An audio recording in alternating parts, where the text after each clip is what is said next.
Hello, hello, hello, everybody. Episode 2, we're back for the podcast that shall not be named. Stevie P, how are you? Yeah, well, busy. Pretty ridiculous weekend of sport, and I think that this coming weekend is going to be even better because we've got some Six Nations stuff like that. We've got Bafana kicking off in like less than 2 hours' time, which is all very exciting. So, yeah, I feel like 2024 is like officially really underway when it comes to the sporting world. It's when I start struggling to be able to watch everything, you know that things are back to normal. Yeah, it's always the conundrum. It's a good one to have. We do love having too much sport to watch, but trying to squeeze in highlights between the daily 9 to 5 struggle is real. But again, a good problem to have.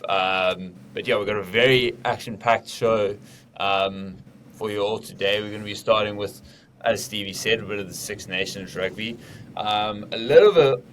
little bit of a review on the Full Contact Netflix series of last year's Six Nations. Couple predictions on who the winner will be, Wooden Spoon MVPs. We're going to touch on Bafana. We're going to touch on the Australian Open. Is the Djokovic reign over? Then we're going to finish off with a whole bunch of cricket that's been happening. The SA20, West Indies, win in Australia, England win in India, and then of course South Africa taking on New Zealand in New Zealand at the end of the week. But first of all, Stevie, Six Nations this weekend. As you said, it feels like that is just the big one that's always been on the sporting calendar, beginning at the end of Jan, beginning of Feb. Yeah, look, biggest rugby tournament in the world, really, outside the World Cup for me. I don't think it gets bigger. I mean, for the year, this is the rugby highlight. Obviously, you've got Autumn Nations, you've got the Rugby Championship, and you've got some very nice tours in the mid.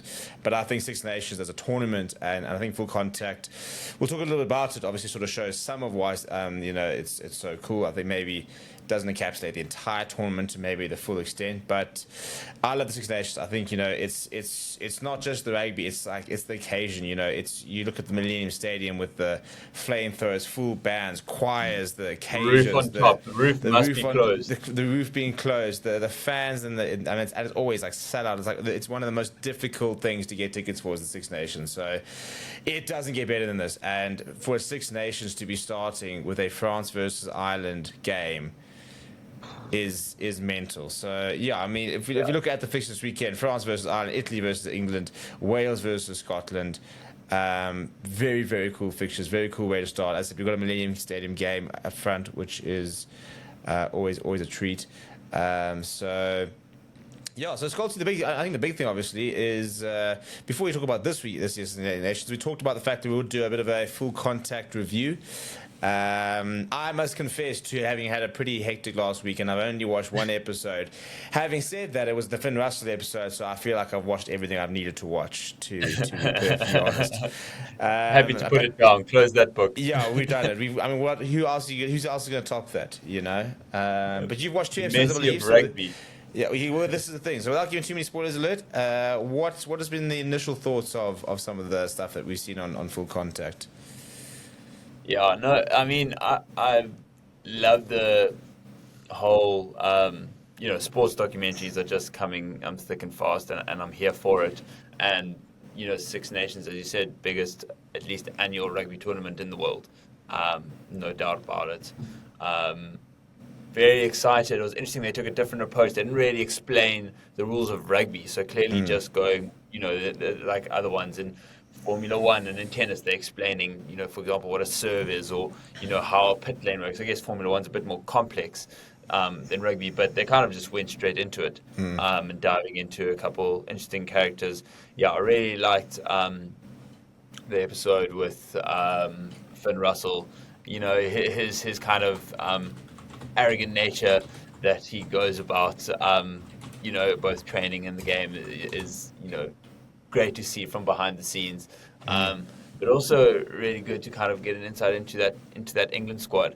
And I think it's going to be very interesting to see, like, as the series progresses. I've actually only watched like 2.5 episodes, also just trying to squeeze it in, but I'm all here for it. It's been really good so far.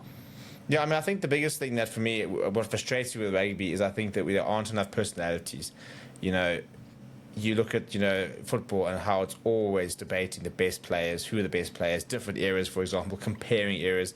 And I think we do that to a certain degree in rugby and stuff like that, but I'd love to see more personalities come through. I feel like we're far more team-based, far more nation-based in sort of the rugby discourse than in other sports. And I'd really like to see more individualism coming into rugby. And that's why I love the characters of the game. Your Finn Russells, for example. These days, your Sia Khaleesi's, back in the day, your Danny Cipriani's, Quade Coopers, those sort of controversial players who ruffled feathers, but they were fun to watch. There was always a bit of drama around. There was always something about them, and I'm hoping that with full content and these kind of series is that you can attract people to not only want to watch the Springboks, but want to watch individuals as a different sort of way to sell the game, because that's what Drive to Survive, I think, is basically all about. It's about creating those stories and creating that sort of fandom around the individuals rather than just, for example, a team. I think Drive to Survive has probably produced people who are fans of the drivers rather than just fans of the teams.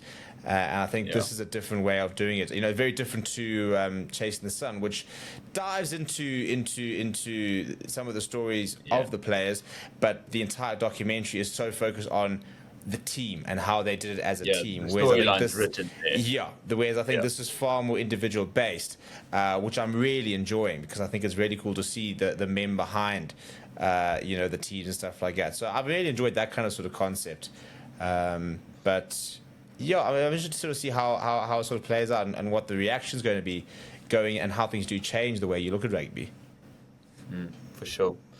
Well, to begin with, let's start with a little high-level overview. Obviously, last year, Ireland winners, runners-up, France, Ireland taking it in a clean sweep there, no losses. Predictions for this year. Let's go. How about a winner, wooden spoon, and MVP?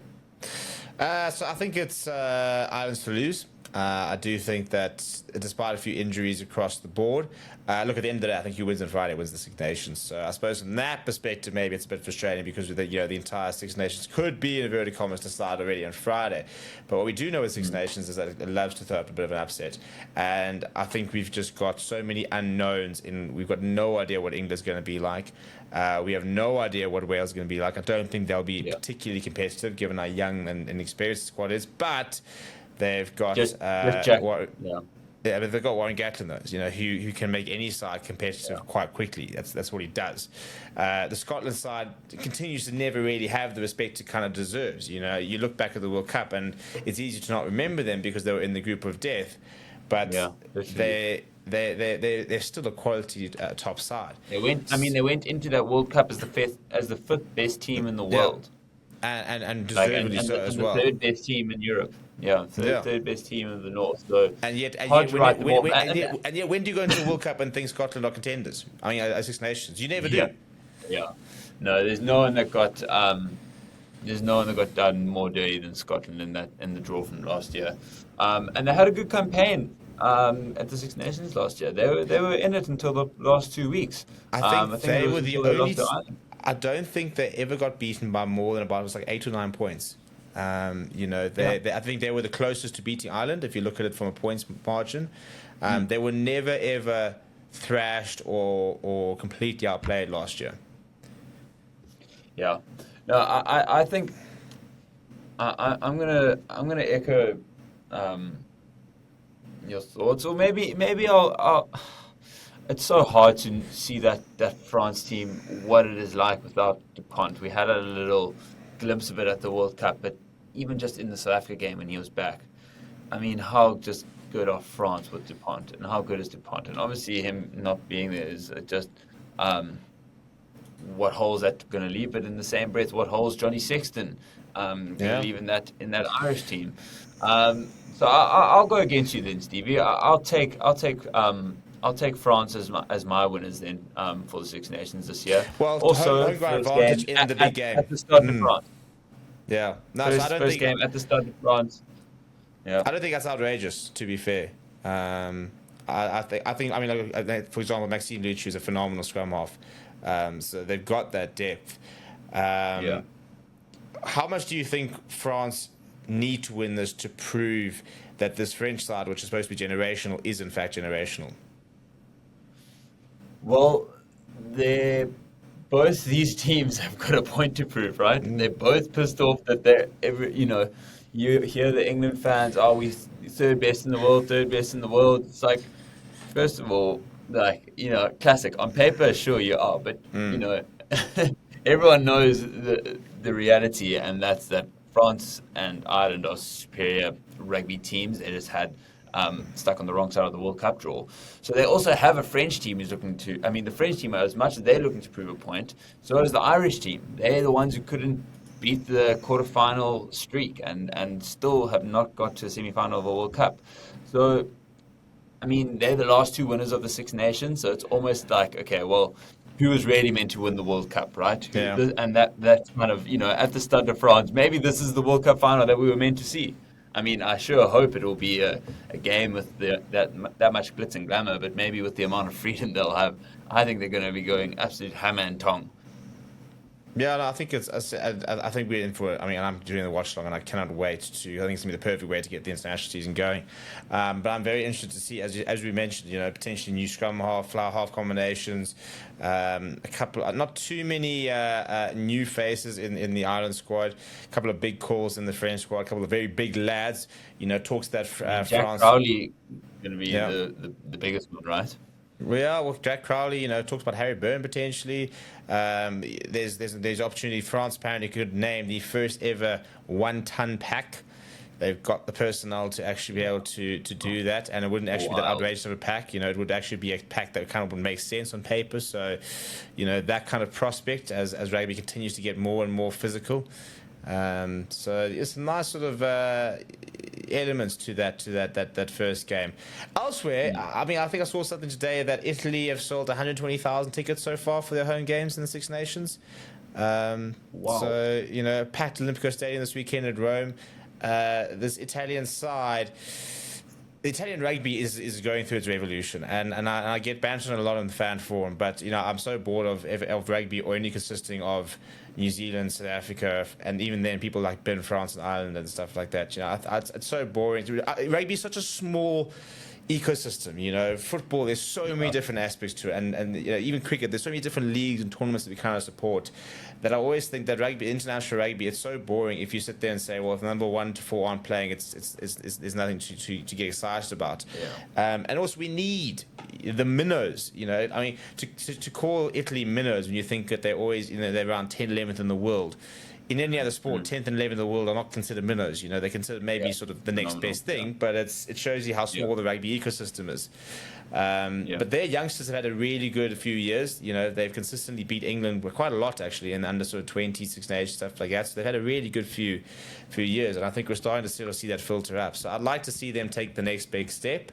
I don't think we're going to see them, winning too many games moving forward, but again, they'll target that Wales game. They'll look to try and give England a bit of a scare. So I would like to see them take steps forward. I'm very interested to see the approach that England are going to take. There's so many different sort of aspects of the Six Nations. I think Borthwick's got his hands full, because there's a lot of talent coming through those England ranks, and the likes of Ollie Lawrence is just playing out of his socks. There's just these players that kind of just are looking for a platform to shine, and we saw Borthwick's tactics kind of not really showing that, and I'm not sure if not allowing it is the right way of putting it, but is he going to just allow them to be expansive? You would assume that Marcus Smith is now starting at 10. Now it's guaranteed. Owen Farrell's not there. I think George Ford is injured. Then Marcus Smith. No, Marcus Smith is injured. He left today in crutches. He was training yesterday. Is he? So he's a big doubt. And now it's about George Ford. Is he going to fit your play? Finn Smith, for example, George Furbank. So that's a big question mark. Who will play 10 for England when they announce their team? I mean, going from 3 fly halves to 0, hey? Who would have thought? Didn't think England would have a shortage there. But not to give any spoilers away from Full Contract, but episode 2 does follow the Zimbabwean-born Italian rugby player Sebastian Negri. And just to touch on it, it's always so funny just watching some South Africans on reality TV. Not South Africans, maybe Southern Africans rather. It's just I just struggle to take them very seriously. But problem is, exactly the type of person. You know who they are. You know, we know we know hundreds of them. Too many. But I think I'm all for it. People are saying that England, I think, are going to be great. I still don't think that good of a World Cup. They almost beat South Africa, which would have obviously made it phenomenal. But I think they're coming fourth. I don't think they're doing that well this thing. I think they're going to squeeze it out versus Italy, but I don't think they are coming. People are even saying winners for England. Yeah, I'm I not don't see really where they get seeing that it kind of way. confidence. Yeah, I must admit, I'm with you. You know, you've got new scrum master, for example. You know, Young's retiring. You know, their most experienced player ever is gone. Owen Farrell. You know, they're one of the most experienced players ever, one of their best players ever, not around. There's some big names. Their You know, scrum's a bit of a mess. Yeah. yeah, you know, life after sort of like Courtney Laws, for example. There's a big no Joe Marchant, Ollie Lawrence potentially also injured Who's as going well. to be their captain, actually? Who's their captain? Have they announced the fourth English for the actual Because you'd think it thing? would be Courtney Laws. But yeah, I think there's a lot of talent there. But I think give them a couple It's Jamie seasons, I George. I'm think being they'll be stupid. really. It's Jamie George. I do know it. It's Oh Jamie yeah, of George. course, Yeah, Jamie George. Yeah, he's the yeah. right call. But yeah, new I captain mean, as well. yeah. And then Wales, Scotland. I mean, that's going to be phenomenal at the Principality. Yeah, I mean, any game at the Principality for me, such a bucket list stadium to go to. Yeah, One of my probably potentially even at the top. Um, yeah. and I was especially the sort of the Celtic games as well. You know that the games between the Wales, Scotland, England, for example. That kind of rivalry is also just such a nice. Yes. I also really like that. That's what I also like about the Six Nations is you've got like the Calcutta Cup. You've got all these sort of different mini trophies as well, which mean a lot to these teams as well. You know, probably a lot more than And not to be that person, but like the Freedom Trophy for the Springboks stuff in New Zealand. I don't think we really care about it. It's far more significant for them. yeah. Yeah, no, and I mean the bragging rights is huge. You know that we don't have a bunch of New Zealanders and Australians on our doorstep, so we can't big them up on a Monday morning. These guys are they're surrounded by one another. So yeah, I mean I was fortunate enough to go watch at the Principality earlier this year when the Springboks visited, and I've never been so pissed off that it was a perfectly sunny, nice summer's day and the roof was open. It was just all I wanted it to be grim. It must be pouring with rain, dark, and that's how I want the Principality. But yeah, cold, just Wales, just proper Wales. But yeah, I think it'll be interesting to watch the renaissance of Wales rugby. I mean, they had a good World Cup. I mean I think it was a 34-0 win versus Australia. Yeah, Wild. I was there, hammered them. One of the best times. I mean, such a cool game to be at. Watching that Wales side. Yeah, pitch up and take a go. The youngest, I mean, 21-year-old captain. Daf Jenkins, youngest Welsh captain ever.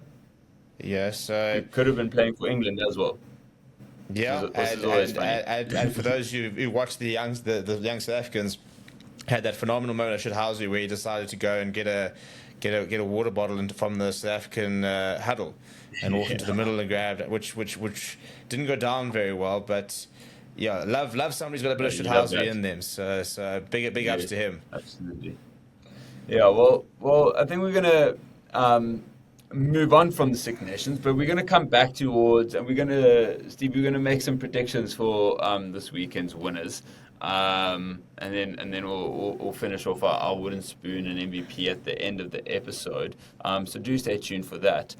But as you mentioned, in an hour and 20 minutes, Bafana. Playing Morocco this evening in the AFCON round of 16. This is a Morocco team that's only conceded one goal this whole AFCON in a 1-1 draw versus DRC. In theory, from the World Cup, the fourth best team in the world. I mean, we saw how good their defense was. At that World Cup, just absolutely resolute. Kind of really showing the most heart in their sleeve. What are our thoughts for this evening, Stevie? Do we have a chance? Have we been written off by the general public? What are your thoughts? I like how you say written off by the general public as if there's a guarantee that we haven't written them off. Bafana. I mean, we just don't know, do we? had a good game against Namibia. Well, first of all, let's celebrate us getting through, right? Yeah, no, true, We said we said you said 1-0, I said 2-0. A 0-0 is all it needed. Yeah, but I suppose that summed it up, didn't it? The problem is we struggle to score goals. We might have scored some against Namibia, but we struggle to score goals. And we're playing against a team that doesn't concede goals. So it's not a good combination. And the problem is, South African sports teams over the years, various sports teams, you look at the women's sides, you look at Banyana, for example, you look at the Springboks, even the Proteas, and take away a World Cup. We've had so many shock results and those massive, inspirational performances. When was the last time we saw Bafana with an inspirational performance? One where they've been written off and they rise up and they just silence all the haters and give that reason to be really excited. It's been, I've grown up I don't think I can remember one myself. Probably the biggest one was the 1-1 draw against Mexico in the World Cup. I don't even count that French win because they were basically playing against the French backroom staff who were busy having fist fights during half time. It was hey, we don't complain. Also, the biggest stitch up in World Cup hosting history, having Mexico, France, and Uruguay in a group. But let's not go there. No, I think agreed. I think there's quiet optimism, and people are desperate, and we know how much people can get behind. Sport when the South African team when they make us start believing. And I think if we win tonight, everyone knows we aren't favorites, but I think that favors us. I think we like that a little bit. When it's expected of us, we often don't perform, and that's where our lack of belief comes from. But I think we have. I think this team's really solid. I think we should have beaten Namibia 2 or 3-0. I was a little bit disappointed that we didn't actually go for that in the end. We wouldn't actually be playing Morocco now, but we didn't really. We looked like really solid in defense, and I think we're moving around in attack. It's just whether we can crack down this defense and obviously prevent them from, I think, really scoring early. Because if they score early, they're just going to sit back, and it's going to be a really, really difficult one to come back from. But any score predictions from you there, Stevie? Try if I can bring myself to predict a Bafana win. I think best case scenario is we can hold them to a 0-0 or 1-1, take them to penalties. I think that's our best case scenario trying to go through, to be perfectly honest. I think that's... And win on penalties. Win on penalties. Penalties are lottery. So yeah, why not? If you're going to make a bold prediction, winning on penalties is probably as bold and yet not silly as I can probably get tonight. Yeah. Okay, well, I'm going to... Yeah, I wanted to say that, but now that you've taken that away from me, lose there. Lose. I'm gonna go Bafana 2-1 actually. 2-1. I think we actually gonna go 2-0 up. I think we're gonna go 2-0 up. I mean, if I had some money, I'll put this on. I'll bring back a lot of returns. But I think we're gonna go 2-0 up, and I think we're gonna concede. And then it's gonna be cagey. Very, very cagey. But one of those nights for Morocco, hitting the woodwork, just not quite getting the final touch. And Bafana through to the next round. Why not? Well, I mean, I can give you reasons, but let me not. Well, let's leave it at that. And as it stands, in the 87th minute, Mali are beating Burkina Faso 2-1. I mean, we saw last night Ivory Coast kicking out the and what did we say? Champions. Firing the coach, and yet can still go through. Yeah. And they fire the coach, and they've gone through to the next playoff, and they're now through to the quarters. Listen, AFCON is about the players on the pitch. It's just how much, they just don't want to go back to that European winter. They are so happy in Cote d'Ivoire. They're at home. They are like, no, the vibes are far too high here. I want to stay. I mean, the heart that these guys are showing. It's two things as well, because we all know some certain African football unions like are run, and chances are, these guys, if they're not winning this tournament, they're not getting paid. So they basically take an unpaid leave for the month. They're not winning anything. They're getting nothing. So these guys are like, listen, guys, if we don't get quarterfinals, semifinals, we're walking away with nothing. Yeah, no, 100%. It's just it's an extension of the vacay. But yeah, I mean, great win for Ivory Coast, as you said, like kind of down and out. Cape Verde punching above their weight. I mean, Yeah. a really last kick of the game for Guinea So to be maybe it is the AFCON for the minnows, and we stand a chance. Bro, I'll tell you about that 2-1. But yeah, we'll be checking in next week, and obviously by then we'll have known the result. At which point we would have also known the quarterfinal result. So I'll see you when we're in the semi-finals, Stevie. All right, there we go. Hey, so semi-final. But I'll be wearing my Bafana shirt. How about that? Okay, so you'll see me in my Bafana shirt next week Tuesday. Semi-final ready. Good, I'm ready. And moving on to the tennis, which just finished, the Australian Open, which we didn't touch on last week, but it is finished. And Jannik Sinner wins his first ever Grand Slam in 5 sets. First of all, I'm so happy that 5-set tennis final is back. I mean, we saw that amazing one. It's just, there's nothing worse than a 3-setter in a final. But yeah, Sinner beating Medvedev. What a final. I mean, going down 6-3, 6-3, winning the following 3 sets 6-4, 6-4, 6-3. I mean, unbelievable. Probably from the least Italian man that is alive on this planet Earth. I didn't know they made gingers out there, but hey, who am I to kind of make the rules? But Stevie, a big one, obviously, Jock getting knocked out in the semi-finals.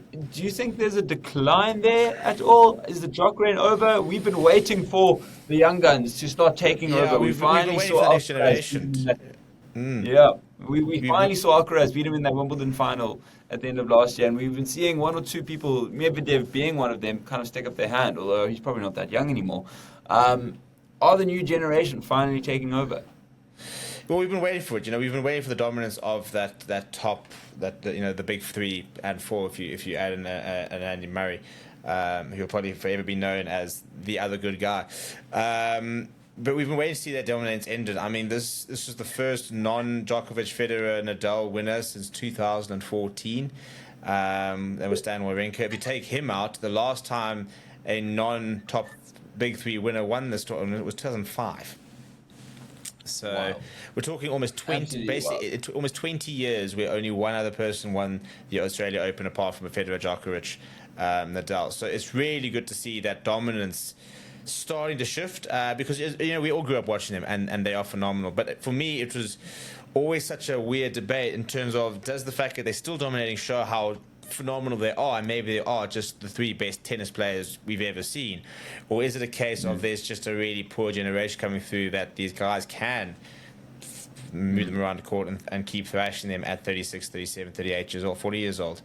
So really, really excited to see, first of all, not only that it's that Jannik Sinner, first-time Grand Slam winner, but he was playing against a Medvedev, for example. If we look back, there has been a slight shift. If we look back at the last sort of 3-4 years, Djokovic going those 3 in a row and 4 in the last 5, I think it is. Nadal there, but if you look at least the players they were playing, for example, Dominic Thiem's there. Medvedev's been always the bridesmaid, never the bride. It's his 3rd Australian Open final. Has yet to win it since past last season. So it's good to see that we are into the next generation. I mean, I'm all in Alcaraz, so especially as a Rafa fan, it's easy to go from one Spaniard to another, especially when he's so likable. But the baton, yeah, but I think we talk about how young Alvarez is. We're looking at now Jannik Sinner. We're talking about a 22-year-old. So it is good to see that maybe what we had is we had a bit of a lull generation, that kind of missing middle, who unfortunately were at their peak at a time where some of the best players ever. But now, as those older players have now gotten older and they are starting to slow down, we seem to have a very young generation of tennis players coming through ready to say, right, we're now going to dominate this era for the next 10 years. And I'm hoping this is the start of a bit of a changing of the guard and seeing more winners and new winners, because we always want to see a new winner when it comes to a Grand Slam. 100%. So with that, who or does Djokovic win any Grand Slams this year? Obviously, still 3 remaining. And if there's anyone else to win a Grand Slam for the first time, who's that going to be? Yeah, it's a difficult one. So I mean, look, Zverev maybe. Zverev still hasn't made it past the semi-finals. Apparently, he hasn't played a Grand Slam final. Yeah, I've never been a massive Djokovic fan. I think I'm happy to acknowledge him as one of the best players. I still would never. I don't think I could ever give him the title of the greatest. Despite having the most Grand Slams, I think it is. I've always gone back to the fact that I think if Rafa Nadal wasn't as injury plagued, he would have been well ahead of both of them. But that becomes part of being a great player, is being able to stay fit and stuff. So I do think we're moving into an Alcaraz era. I'll be very interested to see how Zverev starts to play. I'll be very interested to see if this is the spark of a Yannick Sinner, for example. You've got Rublev, who's climbing up the rankings, sort of a bit of a silent assassin, but also not old. I think he's about 26 odd. So there's some nice young players coming through, and I just really like to see, that is a young Canadian guy, Olga Aliasami, a big fan. Watched him a lot. Very cool player to watch, fun player to watch. Ironically, I think a lot of people were quite frustrated that everybody sort of kept waiting for Kyrgios to sort of take that step up and be the next thing, and now it just looks like it's not going to happen. Yeah, he might be kind of getting a little bit old and injury prone. I think he's actually starting to care a little bit now. He was actually in the commentary box a little bit. Yeah, I heard a couple of nice the Australian Open. Yeah, so I think he's now finally warming up to tennis. I think he cares now. I love it. I think he's honestly, not warming up I'm to tennis desperate. at 28. Yeah. Yeah, but I'm desperate for him to win a Grand Slam. I think it will be insane. He'll be an obnoxious, bit of a prick about it, but that's his brand, and he's bringing something different to the sport. When he's playing, you don't switch the TV off, and that's just a fact. He's just an absolute freak of nature. But yeah, it'll be interesting to see the remaining ones. Obviously, next up we have Wimbledon. Carlos Alcaraz looking to. No, next up's French Open. French Open for Wimbledon. Oh, French Open, of course, Roland first, Garros. and then we'll look into it. Desperate. So I wonder who will take the play then. Desperate for Nadal just to be fit. I think he's looking for I think he's looking for that sign-off tournament. We did see at the end of Federer's reign, he was kind of just playing Wimbledon's, and I think that's exactly what now Nadal's doing. I think he's come to terms with the fact. Look, his body's giving up on him, and his body's been giving up on him for years, and he's managed to come back and come back and come back. I don't think he's got it in him anymore, but I think he's looking for that way to sign off, and I think he'll look at Roland Garros and he'll know that that's his best chance. And I think if he gets to a semi-final or a final, I think he'll put his hands up and say, even maybe even doesn't, but I think that would be the place for him to go out. I think the king of clay.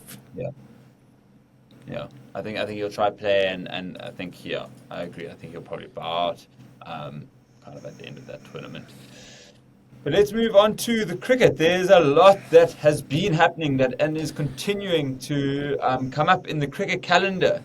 First of all, SA20, your boys at JSK turning it around. Yeah, well, I'm busy watching DSG put away Pretoria Capitals, which is a really, really big result from a JSK point of view, because they've actually moved into fourth. And after this game, they'll be genuinely fourth with all games played. So, yeah, good on the DSG, who, jeepers, can we talk about a team that turned around from last season? Last season, they were appalling. It didn't look like they had a culture, a brand. You kind of sat there watching Lance Luzer and John T. Rhodes, mucking about in the change room, thinking that this team is just not serious. And they are flying at the moment. But JSK last night, phenomenal. Yeah, all spearheaded from Brietzke, really. He's just been he's scoring between kind of 30 and 70 runs almost every game. I think just giving you that start, not ever really at 200 plus strike rate, but that 150 consistency. Their biggest gunman, supposedly Quinton de Kock, barely scored any runs, but who's really good has been John Smith. I think it just shows you one or two players to stick out can just kind of change the season. They were really appalling at the end of last season, but look, favourites to win it so far. Yeah, look, I think the biggest difference for DSG is a sharing of the load. Brietzke's been the constant. But we've seen cameos. Heinrich Larson's had some great knocks. We've seen Vian Mulder the other day with a really good contribution. Quinton de Kock's not quite come off, but he's had a half 50. He's had a 50, so he's been there and thereabouts. So there's been cameos. That DSG side. Reece Topley's bowling nicely. The two Afghanistan bowlers have both been pretty solid. So I think they've got a really well-rounded side. I do think that Breedske's form has been a big part of that.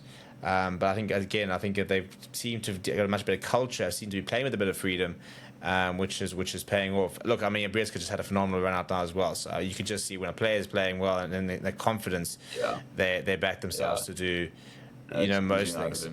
So, I mean, he was in the last T20 squads. People are talking about a call-up. It's not a call-up. He's already in the squad when it comes to South Africa. But I don't think he would have been this much in terms of the T20 World Cup plans as he is. I mean, right now you're looking at him and he's sitting there saying, how does he not walk out as one of the openers in the T20 World Cup? Which would not have been the conversation a month ago. And also, to be fair, he didn't really stick his hand up for the Proteas, so he needed to kind of back this up. Otherwise, it was whoever's next in line. So at least he's putting up his hand and being like, "Listen, I'm still that guy. I just didn't get it right on the big stage." So he's trying to earn that right. But opposite end of the spectrum, MI Cape Town. We thought that they might be on track for a good season, but now 4 losses on the bounce. I mean, they got a little bit stitched up last night with the rain. I mean, they got absolutely hammered. But, not knowing that the rain's coming, then the game being reduced to 8 overs, obviously was only ever going to kind of benefit JSK. It's a lottery. Look, to be fair, it would have been pretty hectic on JSK if they had a third game washed out. Not even just from a points perspective, but I mean, how do you try and build momentum when you're literally physically not playing cricket? They would have had 3 games out of 8 washed out. But I mean, you look at that team. I think they are victim to not enough rotation. We've seen a lot of just the same players. I mean, Breeske hasn't really come off. There seems like they're. Brevis. Brevis hasn't really come off. So I've got a question for you. Is Brevis on fraud watch? He is absolutely on fraud watch, but he's also 19 years old, so he's only a victim of his own success. Okay, 20. Sorry. Yeah, no, he is. But this is a shame, poor guy. Because we know how good he is, and the head down. He looks like he hits a golf shot because he just keeps that head down and he hits it for 6. That no look 6 is the most gorgeous. Is one of the best sights in cricket at the moment. Yeah.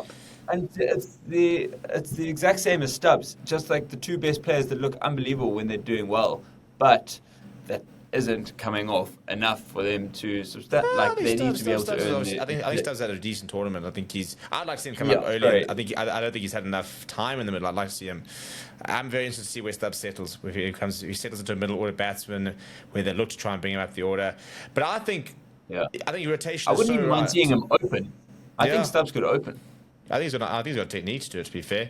But I think if you look at MI Cape Town, I think there's 2 things. I think, first of all, I think you're so right about the rotation. I think there's a lot of players who have failed consistently and haven't been replaced, like a Brevis who's not come off and continues to be back, which I mean, obviously you want to back the youngster, you're going to back him, but you got to win games. They've had the 2 best openers, in the tournament. Rickleton's been scoring stupid amounts of runs. Rusty van der Dussen has been in really good forms. And then I think where DSG have been so good in that Breeske's gotten starts and other people have finished it off, MI Cape Town's had the exact opposite problem, where after the openers go, nobody else is chipping in. No one. We haven't seen Liam Livingston, and firing all cylinders. Little, nothing.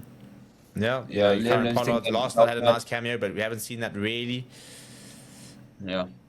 Yeah, Curran's always going to, for me, be more of he's going to be your bowling option who can bat and hit a couple. But, I think they've just been missing that a little bit. And also, their bowlers have been going for runs. Hey?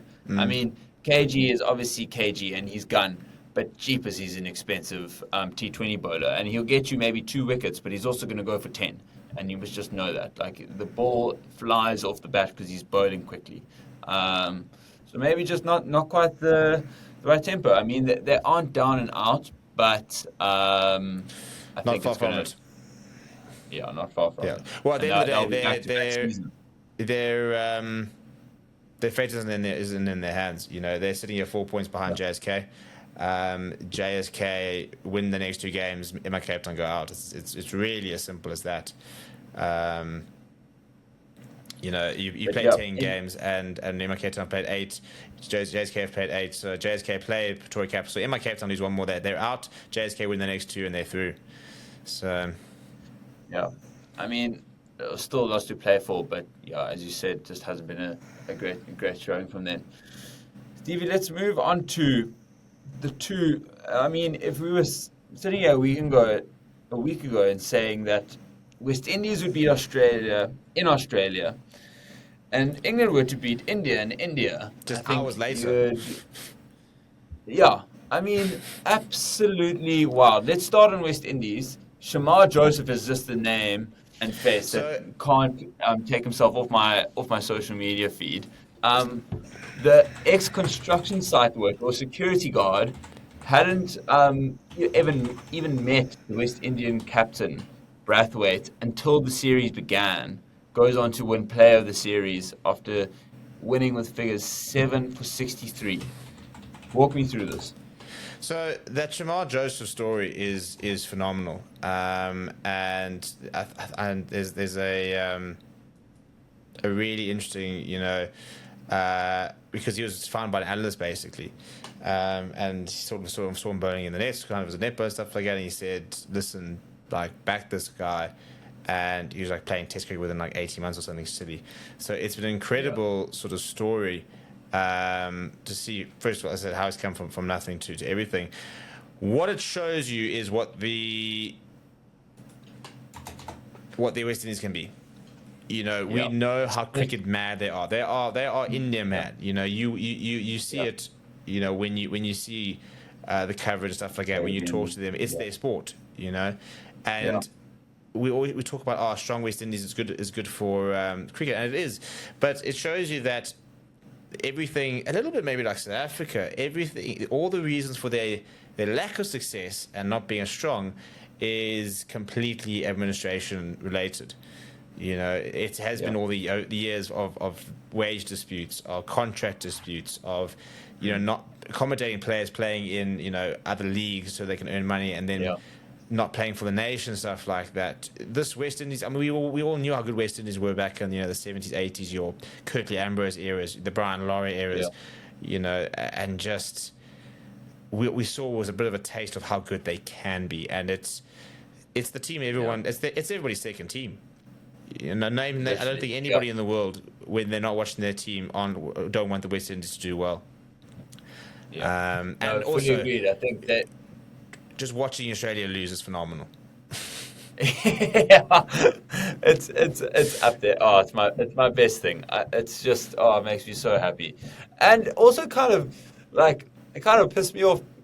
I just saw comments, and I do like Cummins actually of all the Aussies, but kind of just he's actually a bit of a problem for me. Because he's too likable. He was like kind of happy. Yeah, he is too likable. But now I found a reason to not like him. He's kind of just being like, I'm actually quite happy for the West Indies. It's like, no, you don't get to be happy. Be sad. We get to be happy. You lost. Yes. You want to hate you. You lost. Don't come here with your happy. You're an Aussie. You're not a nice person. Aussie, cheater, not a nice person. Yeah. All of the above.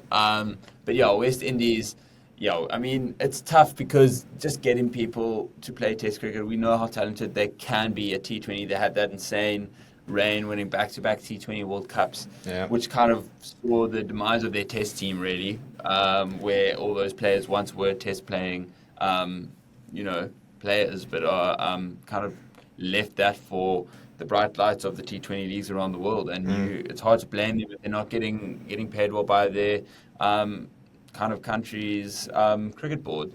But I completely agree. There's so much raw talent there, and I think there's a lot to come from this West Indies team. They've hit rock bottom.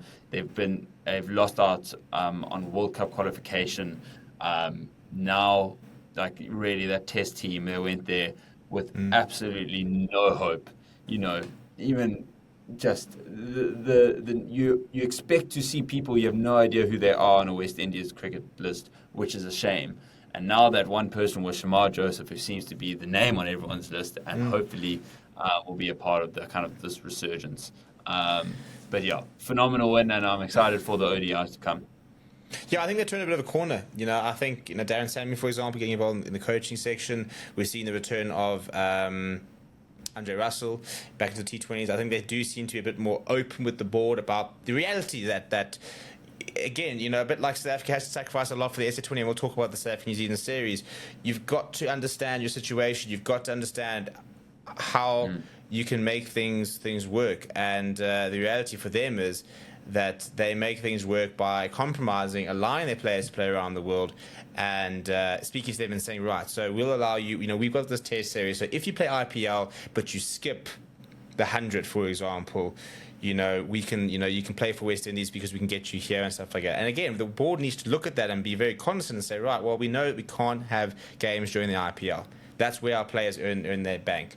They're now playing SA20, which apparently is one of the better paid leagues.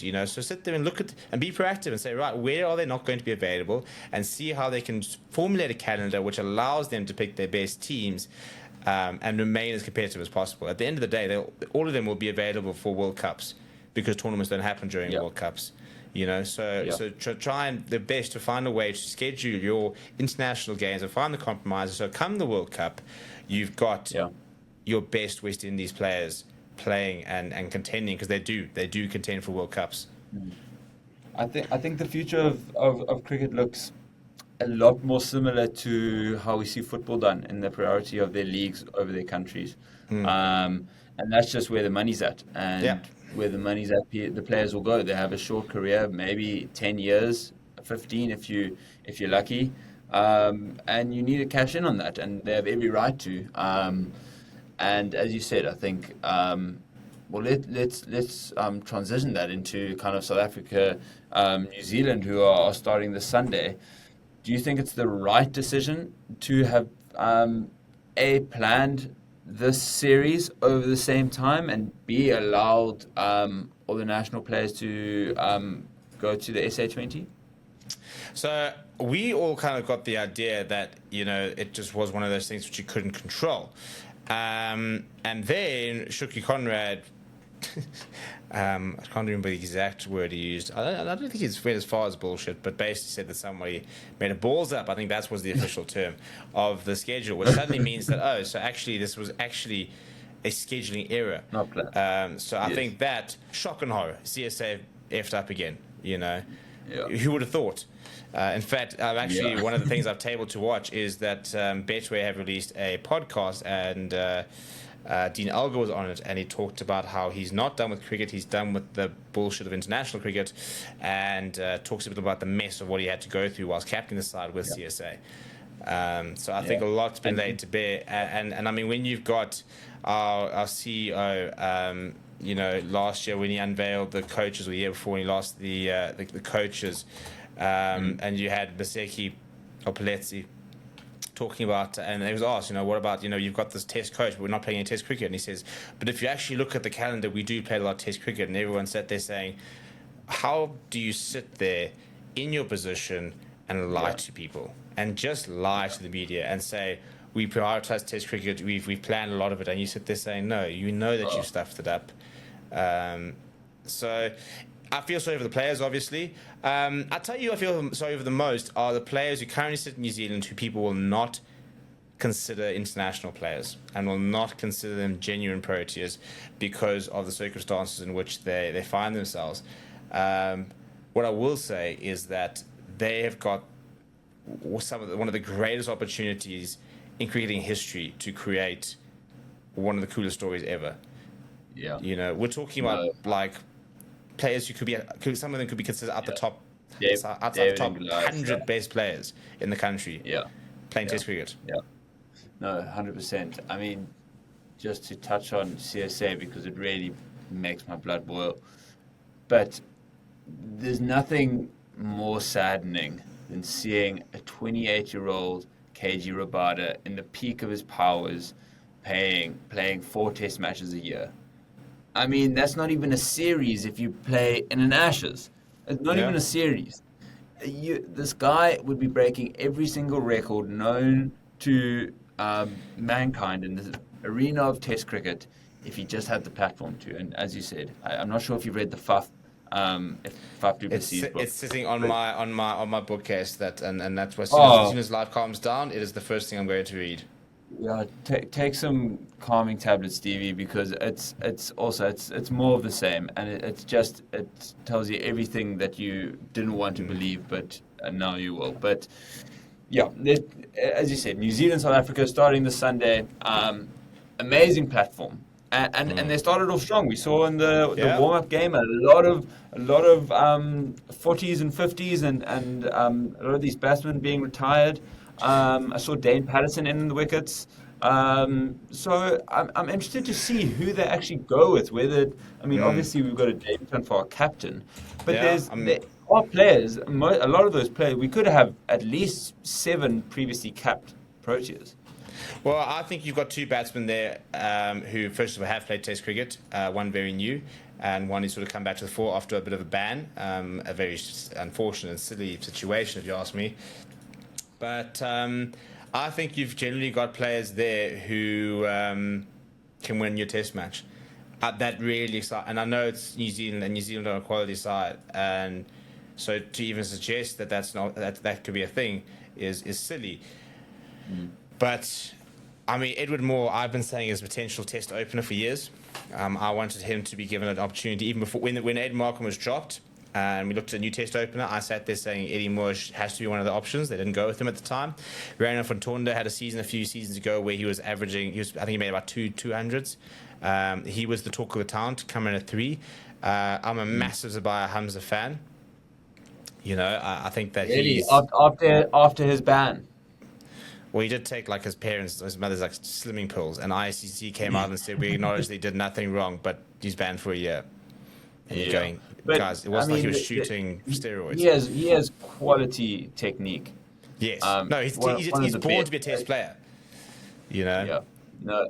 And it's actually great. It's quite refreshing to see, because it seems like SA20 and everyone's just a T20 player nowadays. But there's talent in that squad that are capable of making that step up. I do think that our big issue is our domestic scene isn't competitive enough, where that step up, and it's why our batting is so shallow, because we brought up 4 new batsmen at a time and expecting all of them to come off. No, none of them are going to come off there. You need to breed these players in. But when they get going, there's so much potential there. So I think this is incredibly exciting. It's a point in South African cricket where almost all of the old guard is gone. Literally. Now it's a fresh-based team. You know, those batting positions. It's anyone's game. It's really anyone's game. It's not like it's a young team. So, you know, yes, a lot of these guys don't have international experience, but if you're going to call Sean van Berg inexperienced as a cricketer, you know, you're just wrong. If you're going to call the likes of a Neil Brandt, you know, inexperienced, Keegan Peterson is a seasoned Test player.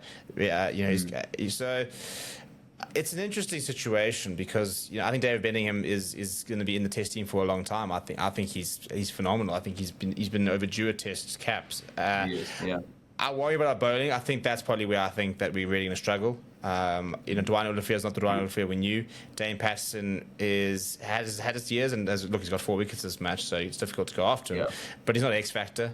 Sepa he's the only one I think who's got pace to brag about, but I think he's still very raw and still sort of coming through. So I think that our bowling, worries me. But that conversation about our domestic cricket is such an interesting one, because we all talk about the fact that our domestic cricket is so weak, because you've got all these guys that bang runs and they come to the international stage and then they struggle. And I back the chat, because it kind of is the case. And yet, please tell me the last time a bowler came up from the domestic setup and struggled at Test cricket. True. No, you're absolutely right. It's. I mean, maybe they're full of so much confidence, but we have just had such a rich history of bowlers in South Africa, and we continue to produce. It's like, you couldn't imagine a world where Anrich Nokia misses a World Cup and you don't miss him that much, and that was the case. And even just in the last year and a half, and we've had. The classic kind of Makaya, Dale, even going back as far as Polly, Morne Morkel, these are like generational players, and we haven't actually really at any point struggled to fill them. Obviously KG's been the constant there, but Lungi's been phenomenal. Dwayne, Anrich, obviously Janssen more recently, and now with the Gerald Coetzee and Nandre Burgers. So there's a lot of talent, and there's always talent coming through. It's kind of like who's the next best in the town. We kind of just A, we need some confident batters, but B, we need an all rounder. But so I'm excited. I'm excited for the series though. Yeah, well, I just think it's players who've got nothing to lose, everything to gain. And go write yourself into history. Go and take it. As Abaya Hamza goes and scores 150 runs, puts us in contention to win a test match. I mean, these guys come back with a drawn test match, for example, a drawn test series. They go and somehow flick their way to a win and keep us alive in the World Test Series. Imagine what that does for South African cricket. To be told that you're disrespecting the Test game, and then for a bunch of over the hill, young, non-superstar players to go over there and get a job done could be phenomenal. I don't think it will happen. I think we're all kind of very aware of the unrealisticness of it. But as I said, there are players there. There are at least 3 to 4 players I see in that bang line who I think are all capable of scoring an international Test 100. And somebody does score an international Test 100, and there's enough sport around them, and you get yourself to 300-400 runs. It's difficult to lose Test matches from those positions. Yeah. I actually think we're going to draw it. I think we're going to go 1-1. I think we're going to narrowly win one, and then we're going to get absolutely battered. Well, the last time we were in New Zealand, we got absolutely hammered, and everybody panicked. And then the next one, Saul Irving and Carver Rain scored centuries, and we won. Yeah. No, 100%. And that was also about as thin as our batting's ever looked. And, I mean, leaving with a draw in that series was a good result because of how, I think, that was probably the worst the Proteas have looked at all. Really, that and probably the following England series. But, yeah, I think we can get out of there. If we get out of there with a draw is a win. Like, let's face it, a draw is a win. Away from home. None of your star players. But yeah, really, really excited. I mean, just watching Test cricket, it's not the originals, but I just get so excited. Yeah, and I think maybe there's a certain amount of, you can almost get excited because it's not the originals. It's not about, I'm going to watch to see if Kate's going to get some wickets. It's every single time a new batsman comes out, it's like, oh, here we go. This is him on debut. Oh, here we go. This is him back after how many years? I think only one player in that entire 11 has played Test cricket in the last 11 months. Well, 12, 13 months, something stupid. Which is getting it. Yeah. And Kiki Peterson. So there's 2. But Peterson was dropped from the Test squad. So, opportunity for him to sort of work his way back in. So I love the fact that there's a lot of opportunities. And I think Shukri Conrad will be out there saying, giving him the same talk, saying, everyone's written you off. It's up to you to prove them wrong. And I think he'll also be backing them to sit there and say, we back your ability. You go out and show us why we've given you this opportunity and why you deserve to be called a Test player. I mean, you can call this side a C, D, E, F team. Go and try and tell one of them if they do score a century that's not a real Test entry. Yeah, the history books will write themselves. Yeah, I mean, all the best to the Proteas. We hope that, it is something that comes back and everyone's going to be equally as behind. We hope that next time we're recording this, that the game's still going on. It didn't finish in day 2. Fact. Well, it's not. It hopefully won't be a part-time groundsman. So hopefully they're paying them well in New Zealand. But quickly, let's touch on the India versus England game. I mean, wow. What? I mean, we were just treated to another amazing Test match. Ollie Pope, 196 runs. Someone who I thought Test career was kind of finished maybe 2 years ago. Then Tom Hartley, 9 wickets in the match, 7 for 62, and the final wicket to win the Test match by 26 runs, I believe. I mean, to win in India is just special, isn't it? Yeah, and I find this England team pretty hard to support, given the whole Bazball, the whole, it's not about the result. You find them hard to support? I do. I think they've got this whole rhetoric that they are single-handedly saving Test cricket, and that all the decisions they make, and they're playing this brand which is going to save Test cricket, and they're just these trailblazing, phenomenal team, and it's about entertaining and not about results. And I'm like, you guys got absolutely hammered by the Ashes, and you guys were never in contention.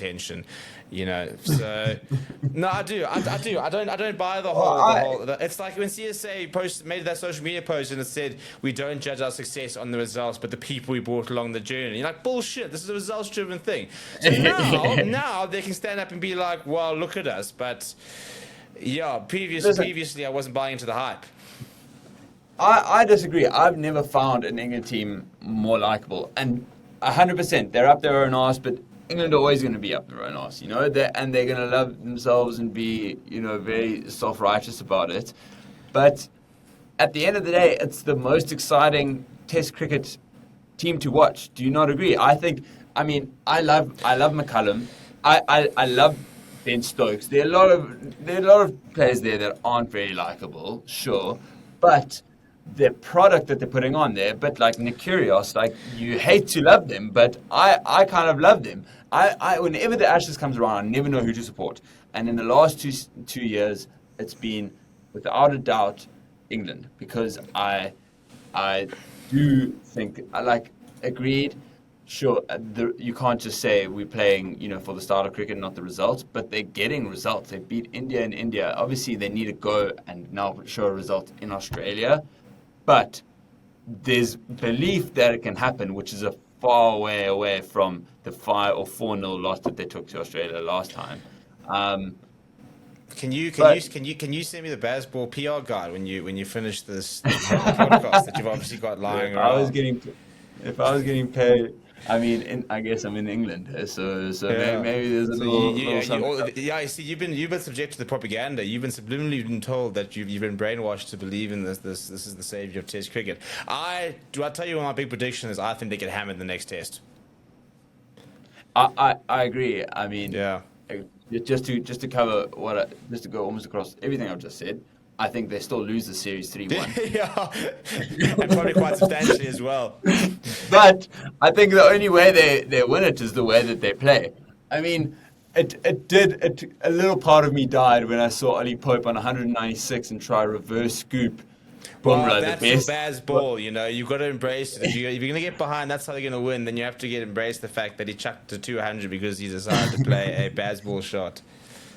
But the fact that he was on 196, he wouldn't have been there without Bazball itself. So it comes with its, I'm quite a traditionalist and I love Test cricket and must last the full days. Bloody bat at like a 30%, at a 30 strike rate, I'm so happy for you to do that, and I love watching that and every bit of it. But there's something so exciting about that. It's just, what I think it is? It's the English media that can't handle themselves. I think this team could be actually likable, but it's just the media, the way they speak about themselves. And yeah, and also, you always need to be quite contentious when you've got Ben Stokes as captain. He is a contentious personality. Obviously had a very weird few years as well for him. And he's quite an in-your-face type personality. I do think he's doing a lot to try and win favour and stuff like that.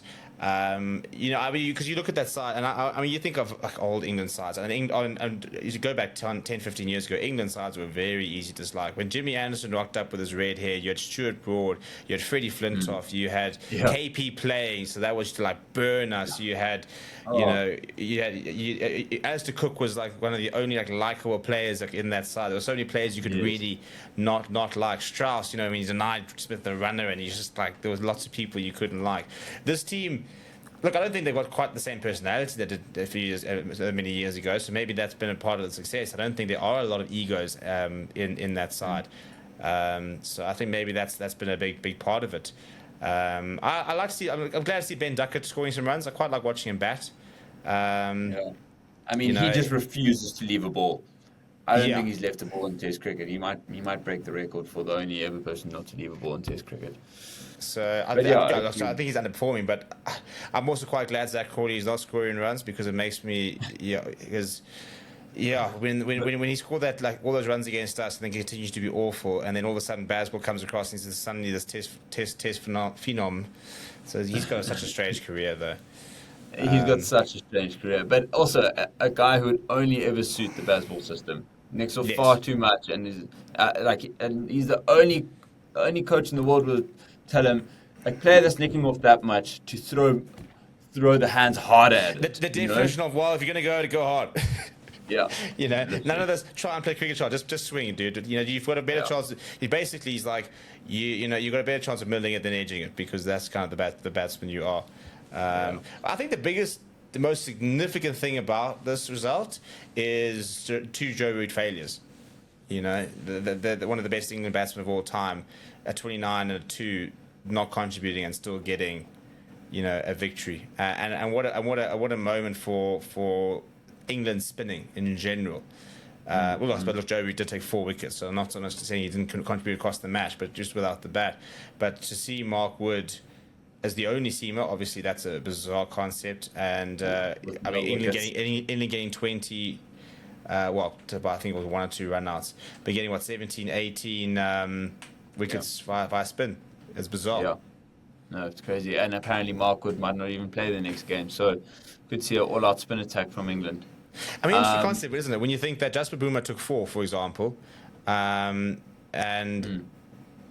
was 2 in the first inning, so did a job as a seamer. Okay, we are talking about Jasper Boomer. Yeah, no, 100%, 100%. We are talking about one of the best. It's a KJ Abada.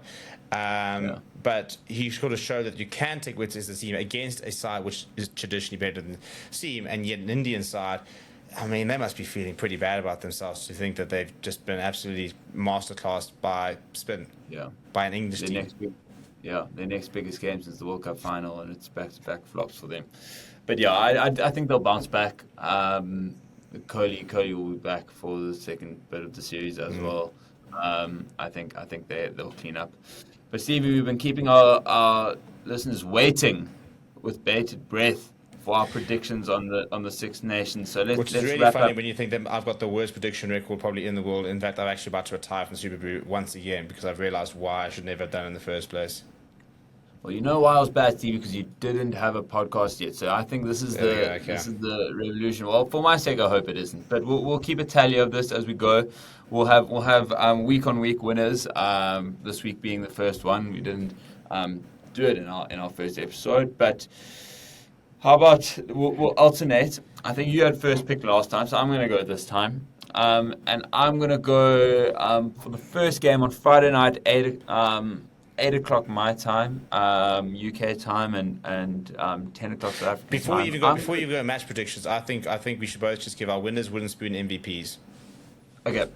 And then we can revisit that at the end of the tournament. Okay. I'm gonna go. We're gonna win in France. You're gonna win in Ireland. Yeah. Okay. You in first at that. So I'm gonna go wooden spoon first. I'm taking Italy. Yeah, I'll take Italy as well. I think there could be an upset for them, but I don't see them getting 2. And then the best player, I'm going to go Thomas Ramos. I like that shot. I'm going to back my goat and go Finn Russell. Okay. Wow. So Scotland maybe in second then?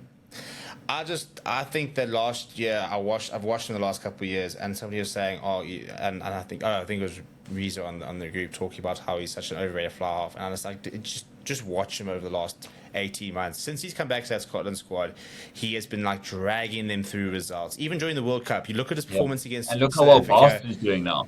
Yeah, but you look at his results, his performance against South Africa. In a losing performance, he was sensational. You look at his performance against France, even when Scotland, not France, what's France? No, in the World Cup. No, Ireland. And he was like a different level as well. He's world class. And I think if you played for any other team in the world, if you played for New Zealand, South Africa, Ireland, I think you'd be a World Cup winner. Yeah. So I think he's got a big chance of really turning up this Six Nations. Okay, so those are our tournament predictions. Let's go to this week, and that'll be for this will be for now for the weekly running one. So I'm going to start with the France one. I'm going to go by shall we go points as well? Yeah, I'm not going to Yeah. exact points. I'm just going to go by margin, I Yeah, suppose. I want yeah, yeah, points. yeah, yeah. I'm going to go France by 3. Yeah, see, I'm going to go Ireland by 6. By 6, okay. 9 point swing there. Italy, England, Saturday, first kickoff. Italy in Italy. I'm going to go England by 4. Yeah, see, I'm also going pretty close. I think Italy will be difficult to beat, and I think England will be rusty. And I think somebody was saying the other day, and I completely agree with them. They missed the time where going to play against Italy wasn't fun. A bit like when you Yep. play against Make the it ugly. Georgians, or when you play against the Tongans and Samoans, and your chances are you beat them, but it's not a fun game. It's uncomfortable, Yeah. and I think that this Italian team can make themselves uncomfortable. So Yeah. I'll go England by 3, make it even closer, because I don't think it's boring to do the same prediction. But I agree with you. I do think it's going to be. I'm hoping it's going to be a close game. Yeah. Um, It's like back when Nick Mallet was the coach. yeah, Really like grinding out results. He had I think he went within like 10 points of an All Black team, and that's between 2007 and like 11. yeah, That is a quality All Blacks team. Okay, so you said Italy by 11 or England by 11. yeah. England by 3. Oh, sorry, England by 3. Sorry, I England by misheard that. 3. Yeah. No, I'm Okay, sticking with the so closeness. anything more, I take that. Okay, Wales, Scotland. I'm gonna go. Is it me or you to go? No, I Well, went you've got first, 2 so in a now it's row, you. so it's me. No, yeah. So I'm going Scotland by 10. Okay, I'll go Scotland by 7. Okay, so we'll lock those in. We'll keep that running. We'll go week on week, and then we'll have at least one betting segment at the end that we'll keep a tally on. So currently 0v0, Stevie versus Dan. But Stevie, thank you for the episode. We've been rambling on for far too long. Correct. It So if was you're a still treat. here, I'm sorry. And But and stick around. and please try to get a social life. And we'll see you next week. No, it's in the air. It's in the air on the way to work. We've got hard There diligent we nine to go. five listening in here. But thank you very much, Stevie. As we said in the beginning of the episode, it happens when there's too much sport to watch. It's a good problem to have. Yeah, correct. It's been fun though. But yeah, thank you, everyone, for listening. Please hit a like and subscribe. And if you have a name for the podcast that shall not be named, please do Yeah, tell us. Give us some inspo. please. Somebody drop some And bars. drop some bars and tell us what you want to listen to. More of, less of. We're all ears. Yeah, we're going to be here every week, whether you like it or not. So you may as well ask us to say stuff you want to listen to Correct. This is your podcast for the people. for the people. Thank you very much, Stevie. And we will be back for episode 3 next week.